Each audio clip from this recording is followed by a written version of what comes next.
अस्सलामुअलैकुम dear students. Last lecture में बेटा हमने पढ़ा था इलेक्ट्रोमैग्नेटिक वेव। ठीक है, तो हमने थोड़ा सा एक्सप्लेन किया था उसको। तो आज हमारा टॉपिक जो है दैट इज वेव पैरामीटर्स।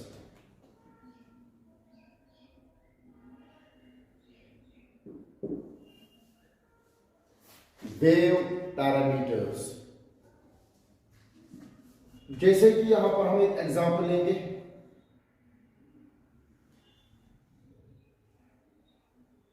एक वेव यहां पर हमने बना दी, ठीक है।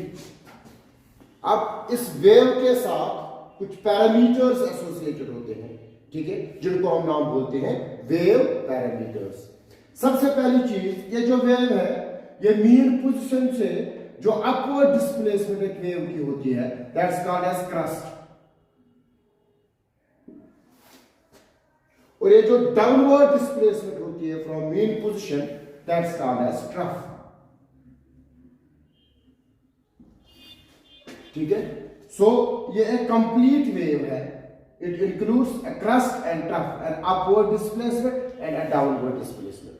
ठीक है, अब ये वेव जो है इसके साथ कुछ पैरामीटर्स एसोसिएटेड होते हैं जिनको हम नाम बोलते हैं वेव पैरामीटर्स। और इन पैरामीटर्स में सबसे जो पहला पैरामीटर है दैट इज एम्पलीट्यूड। एम्पलीट्यूड इसको हम बेटा डिनोट करते हैं ए से।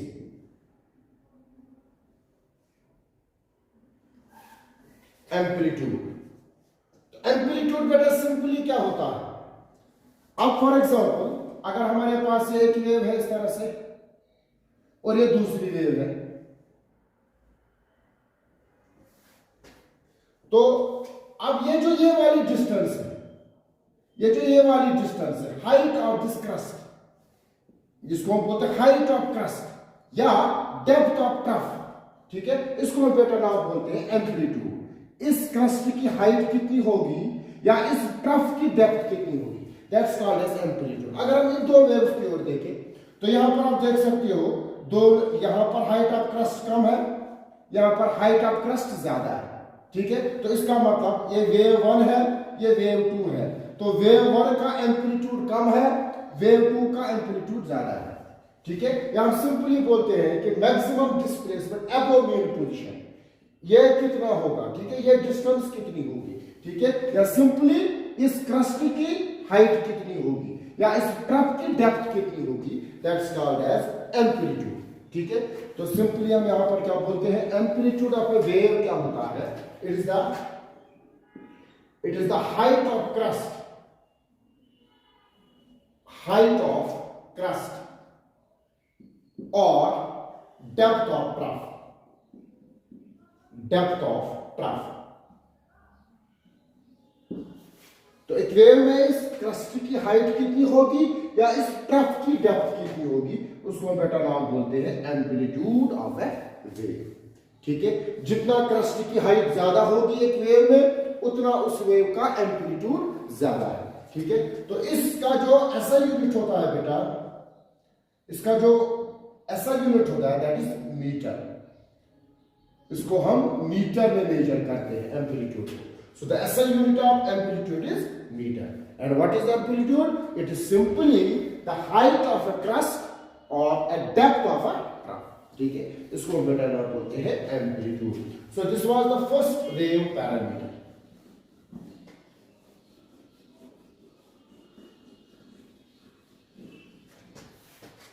दूसरा जो वेव पैरामीटर है number 2 that is wavelength. Wavelength, it is denoted by lambda, इस तरह से lambda, lambda actually LAMBDA, lambda। Wavelength को हम बेटा डिनोट करते हैं lambda से। अभी वेवलेंथ क्या होती है, अब ये एक वेव है और ये दूसरी वेव है। ठीक है, ये पहला क्रस्ट और ये दूसरा क्रस्ट, ये दो सक्सेसिव क्रस्ट्स हैं या दो कॉन्सेक्यूटिव क्रस्ट्स हैं। इन दो कॉन्सेक्यूटिव क्रस्ट्स के बीच में कितनी डिस्टेंस होगी, या इन दो कॉन्सेक्यूटिव ट्रफ्स के बीच में कितनी डिस्टेंस होगी। That's called as wavelength. तो वेवलेंथ बेटा सिंपली क्या होता है, डिस्टेंस बिटवीन टू सक्सेसिव और टू consecutive crusts और two consecutive troughs, that's called as wavelength. तो वेवलेंथ बेटा सिंपली क्या होती है, it is the distance between two consecutive crusts और troughs। दो consecutive crusts या troughs के बीच में कितनी डिस्टेंस होगी, that's called as wavelength and it is denoted by lambda. ठीक है, तो अगर आप बेटा इसके एसआई यूनिट की बात करेंगे तो वेवलेंथ का ऐसा यूनिट वही होता है जो नॉर्मल लेंथ का होता है। जैसे कि हम नॉर्मल में लेते हैं मीटर लेंथ में, तो वेवलेंथ को भी हम मेजर कर सकते हैं इन टर्म्स ऑफ मीटर, या इसको हम मेजर कर सकते हैं इन टर्म्स ऑफ सेंटीमीटर, या इसको हम मेजर कर सकते हैं इन टर्म्स ऑफ नैनोमीटर।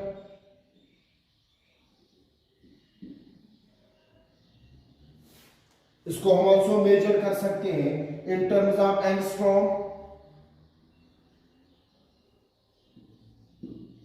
या इसको हम मेजर कर सकते हैं इन टर्म्स ऑफ पिकोमीटर।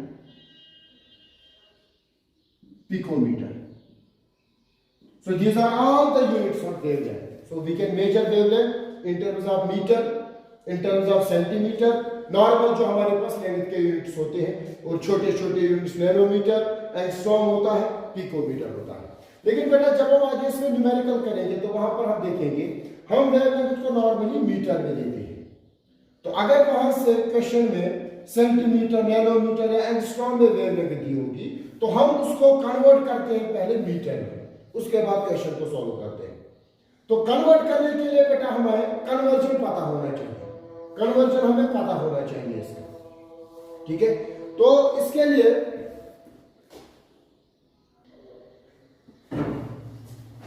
तो अगर हमें अब बेटा सेंटीमीटर, नैनोमीटर, एंगस्ट्रॉम में दिया गया होगा तो हमें उसको पहले मीटर में कन्वर्ट करना है।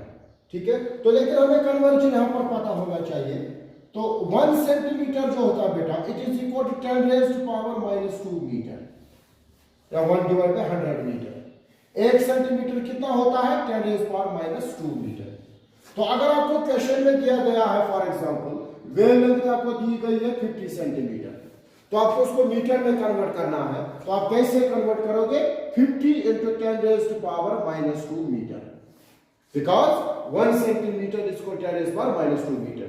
तो सेंटीमीटर को मीटर में कन्वर्ट करने के लिए मल्टीपल करोगे 10 raised to power -2।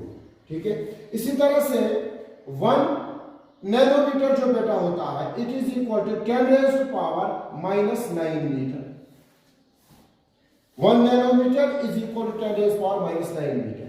अगर आपको क्वेश्चन में दिया गया है 100 नैनोमीटर, आपको उसको मीटर में कन्वर्ट करना है। कैसे करोगे, 100 multiplied by 10 raised to power -9 metre. ठीक है, तो ऐसे इसका कन्वर्जन हम करते हैं। या एंगस्ट्रॉम की बात अगर करें, 1 एंगस्ट्रॉम जो होता है, it is equal to 10 raised to power -10 metre. अगर आपको वहां से एंगस्ट्रॉम में दिया गया है वेवलेंथ, तो आप उसको मल्टीपल कर सकते हो 10 raised to power -10 से, वो मीटर में कन्वर्ट होगा। या अगर वहां पर दिया गया होगा पिकोमीटर में, 1 पिकोमीटर जो होता है, it is equal to 10 raised to power -12 metre. अगर वहां से आपको पिकोमीटर में वेवलेंथ दी गई है, आप उसको मल्टीपल कर सकते हो 10 raised to power -12 से, तो वो मीटर में कन्वर्ट होगा। सो ये इस तरह से हम कन्वर्जन करते हैं न्यूमेरिकल्स में। तो यूजुअली हम वहां पर जो है in terms of metre wavelength लेते हैं। ठीक है, so this was our second wave parameter, that's called as wavelength, जो होता है सक्सेसिव क्रस्ट से ट्रफ्स के बीच में जो डिस्टेंस होती है।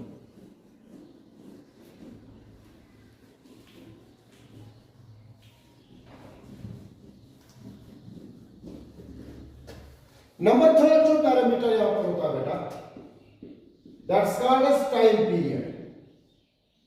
Time period, it it is denoted by T, capital T, time period. देखो अगर एक वेव है, ये एक क्रस्ट और एक trough, one crest and one trough, this is actually called as one wave cycle. इसको हम बेटा नाम बोलते हैं one wave cycle. One complete crest and trough, it's called as one wave cycle, ठीक है, या वन ऑसिलेशन जिसको बोला जाता है, ठीक है। तो ये वन वेव साइकिल होने के लिए कितना टाइम रिक्वायर्ड है या कितना टाइम लगेगा इस वन वेव साइकिल को होने के लिए, it's called as time period of a wave. तो time period of a wave क्या होता है? Simply time required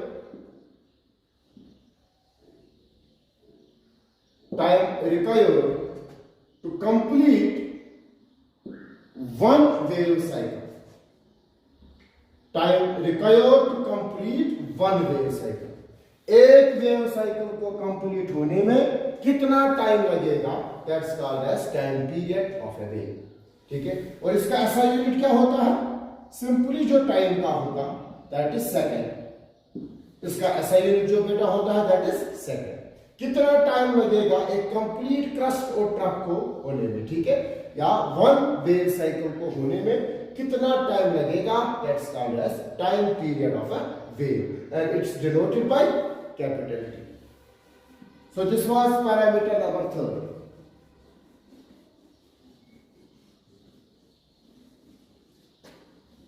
Now parameter number 4, it is frequency.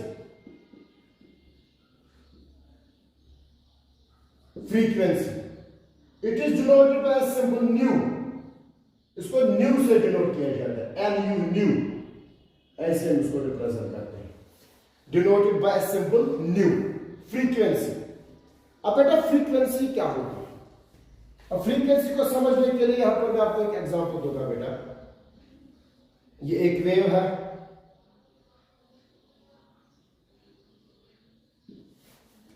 और 1 सेकंड में इस तरह से वेव बन रही है। दूसरी एग्जांपल,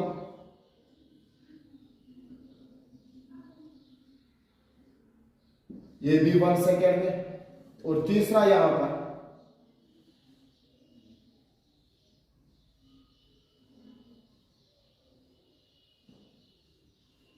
ये भी 1 सेकंड में हो रही है।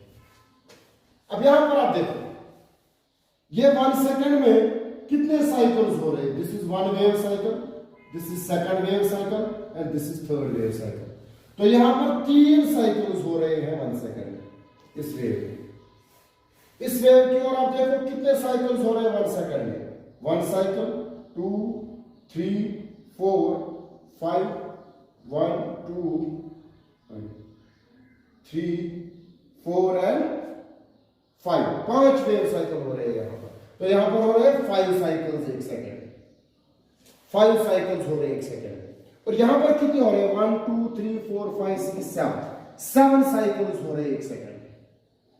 तो 3 डिफरेंट टाइप्स ऑफ वेव मैंने ली।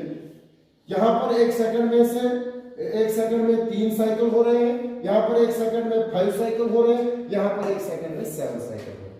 सिंपली फ्रीक्वेंसी क्या होती है बेटा?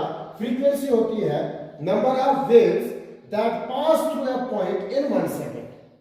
एक पॉइंट में से 1 सेकंड में से कितनी वेव्स पास होगी, ठीक है। तो कितनी वेव्स 1 सेकंड में पास होगी, दैट इज फ्रीक्वेंसी। यहां पर 1 सेकंड में 3 वेव साइकिल्स हो रहे हैं, 3 वेव्स पास हो रही है, मतलब फ्रीक्वेंसी इज 3। यहां पर 5 वेव्स पास हो रही है, 5 साइकिल हो रहे हैं 1 सेकंड में, ठीक है, तो फ्रीक्वेंसी इज 5। यहां पर 7 साइकिल्स हो रहे हैं, तो फ्रीक्वेंसी इज 7। सिंपली आप बोलते हैं number of wave cycles in 1 second. 1 second में कितने वेव साइकिल्स होते हैं, ठीक है, तो उसको बेटा नाम बोलते हैं फ्रीक्वेंसी, ठीक है। तो फ्रीक्वेंसी क्या होती है? फ्रीक्वेंसी बेटा सिंपली होती है, it is number of wave cycles in 1 second. 1 second में कितने वेव साइकिल्स होते हैं उसको हम बेटा नाम बोलते हैं फ्रीक्वेंसी, ठीक है। और इसका ऐसा यूनिट जो होता है बेटा फ्रीक्वेंसी का SI यूनिट जो होता है दैट इज पर सेकेंड या हर्ट्ज।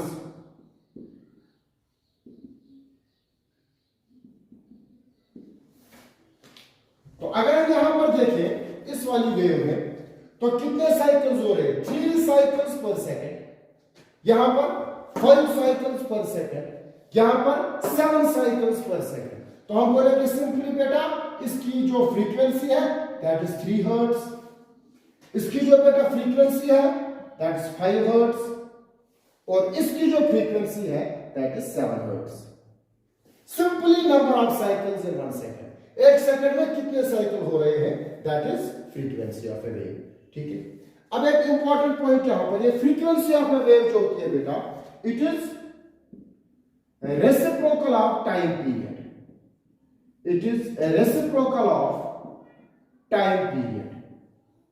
ये टाइम पीरियड का बेटा रेसिप्रोकल होता है, मतलब न्यू जो होता है it is equal to 1 divided by T, reciprocal of time period. अब कैसे आप इस बात को बेटा समझोगे? सिंपल है, इसका मतलब यह है अगर वेव का टाइम पीरियड ज्यादा होगा तो उसकी फ्रीक्वेंसी कम होगी, अगर वेव का टाइम पीरियड कम होगा तो फ्रीक्वेंसी ज्यादा होगी। सिंपल सी बात है। अब यहां पर आप देखिए एक सेकंड में 3 साइकिल हो रहे हैं तो फ्रीक्वेंसी 3 हर्ट्ज है। ठीक है, यहां पर एक सेकंड में 7 साइकिल हो रहे हैं तो फ्रीक्वेंसी 7 हर्ट्ज है। अब सिंपल सी बात है, एक सेकंड में 7 साइकिल हो रहे हैं, एक सेकंड में 3 साइकिल हो रहे हैं, तो टाइम पीरियड ज्यादा किसका है? टाइम पीरियड बेटा इस वाले का ज्यादा है। एक सेकंड में 3 ही हो रहे हैं, मतलब इस वेव साइकिल को ज्यादा टाइम लग रहा है, दैट इज व्हाई एक सेकंड में सिर्फ 3 साइकिल हो रहे हैं। ठीक है, यहां पर एक सेकंड में 7 साइकिल हो रहे हैं, मतलब इस वाली ये वाला वेव साइकिल जो है इसका टाइम पीरियड कम है। ठीक है, तो इसकी फ्रीक्वेंसी 7 हर्ट्ज से ज्यादा है, तो फ्रीक्वेंसी ज्यादा इसलिए है क्योंकि इसका टाइम पीरियड कम है। यहां पर फ्रीक्वेंसी कम है 3 हर्ट्ज क्योंकि इसका टाइम पीरियड जो है बेटा ज्यादा है। तो सिंपल सी बात है, एक सेकंड में 3 साइकिल हो रहे हैं, यहां पर एक सेकंड में 7 साइकिल हो रहे हैं, एक सेकंड में 3 ही साइकिल हो रहे हैं, मतलब टाइम पीरियड वेव का ज्यादा है। एक सेकंड में 7 साइकिल हो रहे हैं, मतलब टाइम पीरियड जो है वेव का वो कम है। तो सिंपली फ्रीक्वेंसी जो होती है it is inverse of time period या it is reciprocal of time period. ठीक है, जितना एक वेव का टाइम पीरियड ज्यादा होगा उतना उसकी फ्रीक्वेंसी जो है बेटा वो कम होगी। ठीक है, so this was parameter number 4, that was frequency.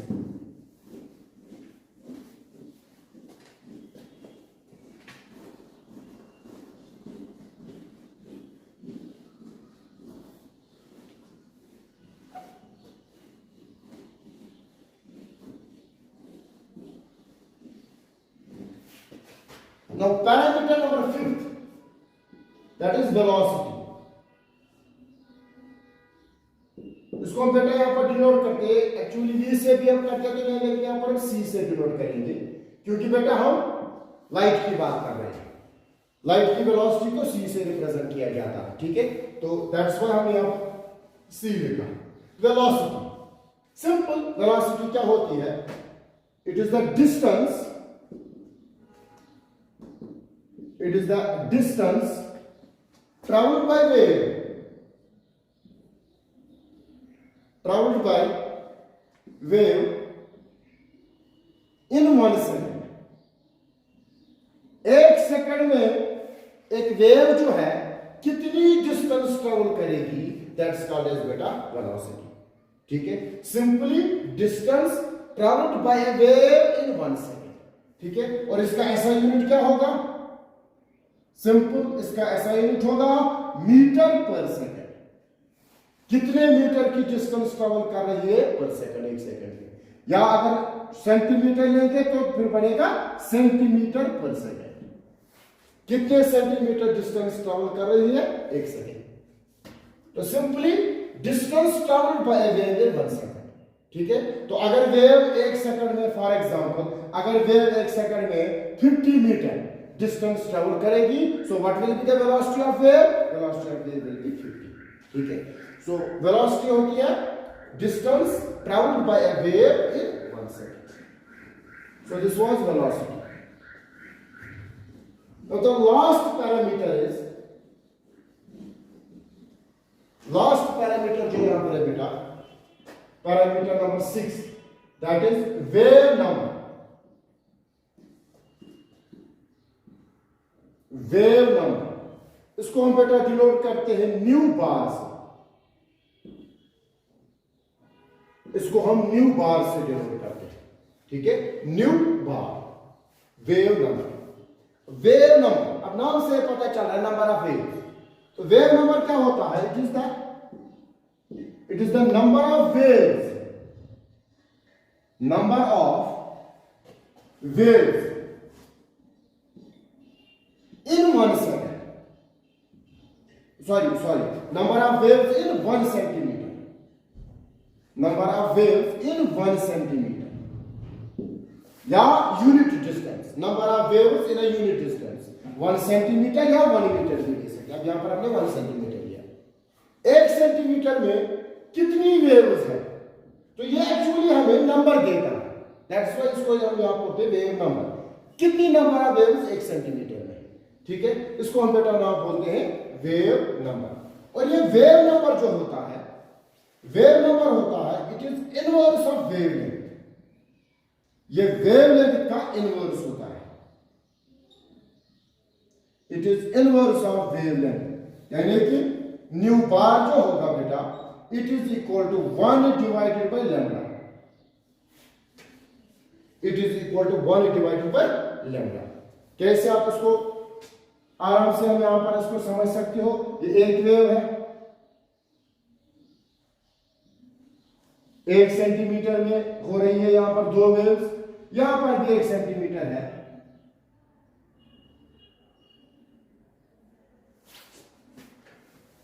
लेकिन यहां पर 1 सेंटीमीटर में 3 वेव्स कंप्लीट हो रहे हैं, 1 2 एंड 3। अब ये भी 1 सेंटीमीटर, ये भी 1 सेंटीमीटर, लेकिन यहां पर 1 सेंटीमीटर में 2 ही वेव्स है, यहां पर 1 सेंटीमीटर में 3 वेव्स है।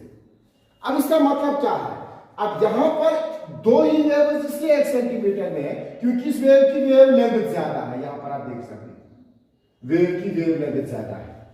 अगर आप यहां पर देखोगे वेव लेंथ कम है, तो मतलब क्या है? अगर वेव लेंथ ज्यादा होगी, अगर वेव लेंथ वेव की ज्यादा होगी, फिर 1 सेंटीमीटर में नंबर ऑफ वेव्स कम होगी। सिंपल सी बात है। अगर वेव की वेव लेंथ ज्यादा होगी तो 1 सेंटीमीटर में नंबर ऑफ वेव्स कम होगी, यानी कि वेव नंबर जो है वो कम होगा। तो अगर वेव लेंथ ज्यादा होगी तो वेव नंबर जो है वो कम होगा, ठीक है। तो अब यहां पर आप देखोगे यहां पर वेव लेंथ कम है, यहां पर वेव लेंथ कम है। अब वेव लेंथ कम है इसलिए 1 सेंटीमीटर में 3 वेव्स एडजस्ट हो रही है, ठीक है। तो सिंपली 1 सेंटीमीटर में कितनी वेव्स एडजस्ट होगी? That's wave number. अगर वेव की वेव लेंथ कम है तो 1 सेंटीमीटर में ज्यादा नंबर ऑफ वेव्स ज्यादा होगी, मतलब वेव नंबर ज्यादा होगा। अगर एक वेव की वेव लेंथ ज्यादा है तो 1 सेंटीमीटर में नंबर ऑफ वेव्स कम होगी, तो वेव नंबर कम होगा। दैट्स व्हाई हम बोलते हैं wave number is inverse of wavelength. Wavelength ज्यादा तो वेव नंबर कम, नंबर ऑफ वेव्स कम। वेव लेंथ कम तो नंबर ऑफ वेव्स ज्यादा, यानी कि वेव नंबर ज्यादा। और इसके एसआई यूनिट की बात अगर हम करें बेटा, इसके एसआई यूनिट की बात अगर हम करें तो सिंपल सी बात है 1 डिवाइडेड बाई, यही से हम निकालेंगे लैम्डा। अगर हम इसका रखेंगे सेंटीमीटर, क्योंकि हमने यहां पर चूज किया 1 सेंटीमीटर, तो क्या आएगा? सिंपली पर सेंटीमीटर, पर सेंटीमीटर आएगा बेटा इसका unit. So this was wave number. So what is wave number? It is number of waves in 1 centimetre. 1 centimetre में कितनी वेव्स होगी। तो ये एक्चुअली हमें बताता है, वेव नंबर हमें बताता है कि वेव लेंथ के हिसाब से 1 सेंटीमीटर में कितनी वेव्स एडजस्ट हो सकती है। तो अगर वेव लेंथ ज्यादा हुई तो नंबर ऑफ वेव्स कम होगी, ये नंबर कम होगा। अगर वेव लेंथ कम हुई तो नंबर ऑफ वेव्स 1 सेंटीमीटर में ज्यादा होगी, यानी कि वेव नंबर ज्यादा होगा। सो these were the wave parameters जो एक वेव के साथ बेटा एसोसिएटेड होते हैं, ठीक है।